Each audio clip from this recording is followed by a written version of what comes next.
রবীন্দ্রনাথের প্রৌঢ়ত্বের ফসল শেষের কবিতা। অমিতর জীবনে প্রথম প্রেমিকা কেটি একদিন সোজা চলে এলো শিলং পাহাড়ে।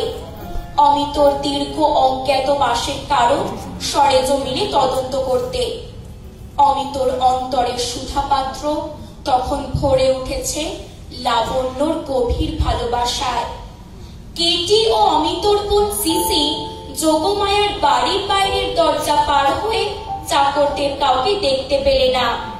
গাড়ি বারান্দায় বসে চোখে পড়ল বাড়ির রোয়াকে একটি ছোট্ট টেবিল পেতে একজন শিক্ষয়িত্রী ও ছাত্রীতে মিলে পড়া চলছে।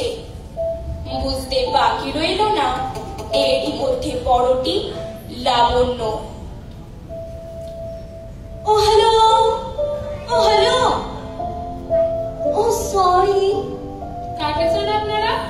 মিস্টার অমিত রায় এখানে এসেছেন কিনা খবর নিতে এলুম। তাকে তো আমরা চিনি না, কিন্তু আমরা তো জানি এ বাড়িতে তার যাওয়া আসা আছে।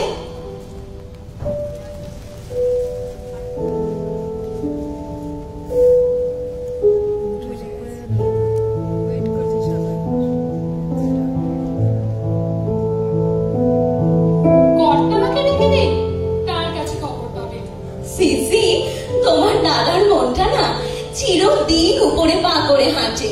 কোন এক সৃষ্টি ছাড়া উল্টো বুদ্ধিতে এই মেয়েটাকে হঠাৎ তার মনে হয়েছে অ্যাঞ্জেল।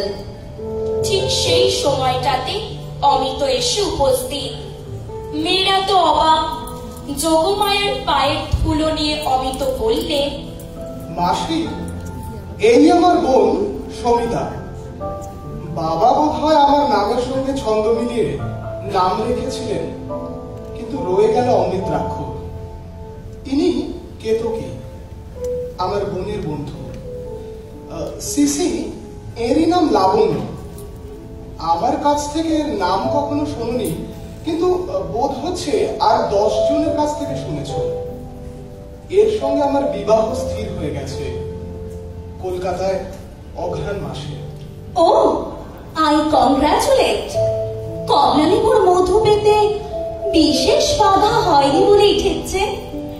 রাস্তা কঠিন নয়, মধু লাফ দিয়ে আপনি এগিয়ে এসেছে মুখের কাছে।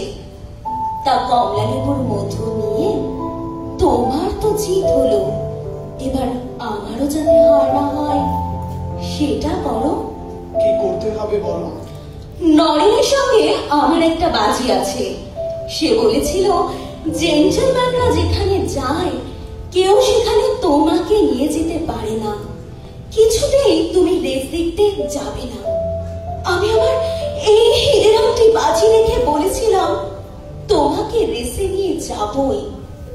অমিত, তুমি জানো এই হীরের আংটি যদি হারি জগতে আমার সান্ত্বনা থাকবে না।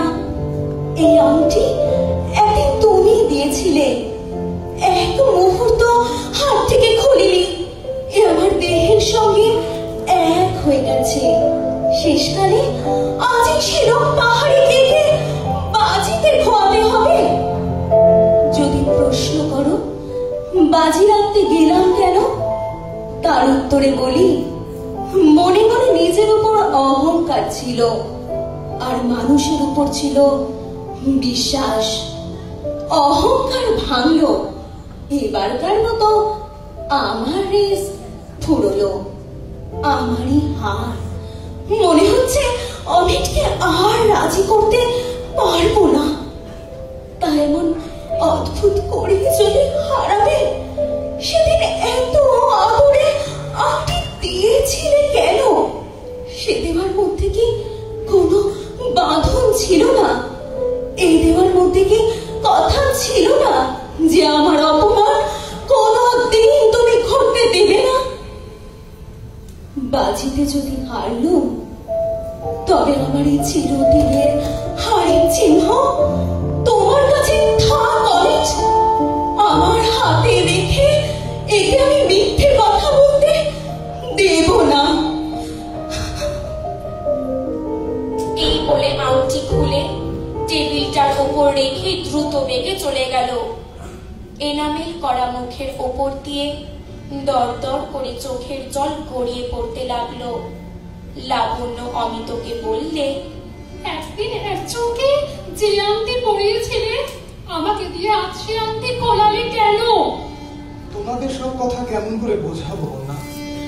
সেদিন যাকে আংটি পরিয়েছিল আর যে আজ সেটা খুলে দিলে, তারা দুজনে কি একই মানুষ?